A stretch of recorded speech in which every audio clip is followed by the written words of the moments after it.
পাবনা বিজ্ঞান ও প্রযুক্তি বিশ্ববিদ্যালয়ে শিক্ষা ও গবেষণার চেয়ে এখন বেশি আলোচনায় নিয়োগ ও পদোন্নতিতে অনিয়মের অভিযোগ। বিগত সময়ে অনিয়ম, স্বজনপ্রীতি ও নীতিমালা লঙ্ঘন করে কর্মকর্তা নিয়োগ এবং পরবর্তীতে পদোন্নতি ও আপগ্রেডেশন দেওয়ার অভিযোগে গঠিত সাধন তদন্তি কমিটি ৯ কর্মকর্তার বিরুদ্ধে বিধিবিধান লঙ্ঘনের সত্যতা পেয়েছে। কিন্তু তদন্ত প্রতিবেদন জমা দেওয়ার পরও অভিযুক্তরা বহাল রয়েছেন নিজ নিজ পদে। প্রতিনিধি রাজিউর রহমান রুমির তথ্য ও ছবিতে বিস্তারিত জানাচ্ছেন ইউসুফ হাসান নাইম। নিয়োগ ও পদোন্নতিতে অনিয়মের অভিযোগ সামনে আসার পর পাবনা বিজ্ঞান ও প্রযুক্তি বিশ্ববিদ্যালয় কর্তৃপক্ষ ২০২৫ সালের ১৭ ফেব্রুয়ারি একটি উচ্চ পর্যায়ের তদন্ত কমিটি গঠন করে। কয়েক মাসব্যাপী অনুসন্ধান, নথিপত্র যাচাই বাছাই ও সংশ্লিষ্টদের বক্তব্য গ্রহণ শেষে কমিটি গত ২৫ জুন তদন্ত প্রতিবেদন দাখিল করে।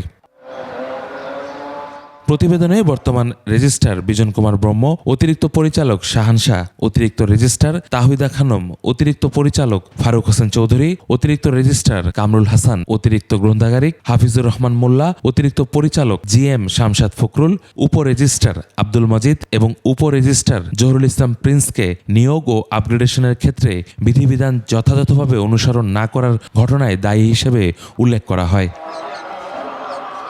তদন্ত প্রতিবেদনে আরও বলা হয়, কয়েকটি নিয়োগ ও পরবর্তী আপগ্রেডেশনের ক্ষেত্রে বিশ্ববিদ্যালয়ের নিজস্ব বিধিমালা এবং সরকারি নীতিমালা সঠিকভাবে অনুসরণ করা হয়নি। বিশ্ববিদ্যালয় সূত্র বলছে, এসব নিয়োগের বড় অংশ কার্যকর হয় সাবেক উপাচার্য অধ্যাপক ডক্টর মোজাফফর হোসেনের দায়িত্বকালে।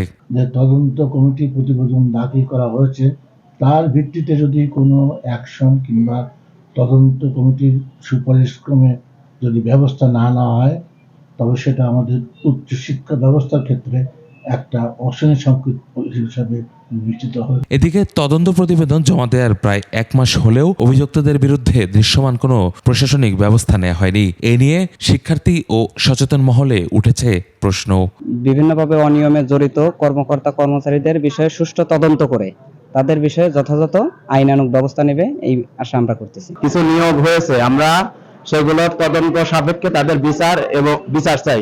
বিশ্ববিদ্যালয়ের উপাচার্য জানান, অভিযোগের সত্যতা পাওয়ায় দোষীদের বিরুদ্ধে বিশ্ববিদ্যালয়ের আইন ও বিধি অনুযায়ী প্রয়োজনীয় ব্যবস্থা গ্রহণ করা হবে। পরবর্তী যে আমাদের সর্বোচ্চ বডি রিজন বোর্ডে নিয়ে আমরা আবার আলাপ আলোচনা করে বিধি অনুযায়ী আমরা বিশ্ববিদ্যালয়ের যে নীতিমালা আছে বা বিধিবিধান আছে এই অনুযায়ী আমরা অগ্রসর হব। তদন্ত প্রতিবেদনের ভিত্তিতে বিশ্ববিদ্যালয়ের প্রশাসন কী সিদ্ধান্ত নেয়, এখন সেদিকেই নজর শিক্ষক, শিক্ষার্থী সহ সংশ্লিষ্টদের। ইউসুফ হাসান নাইম, ২১ টেলিভিশন।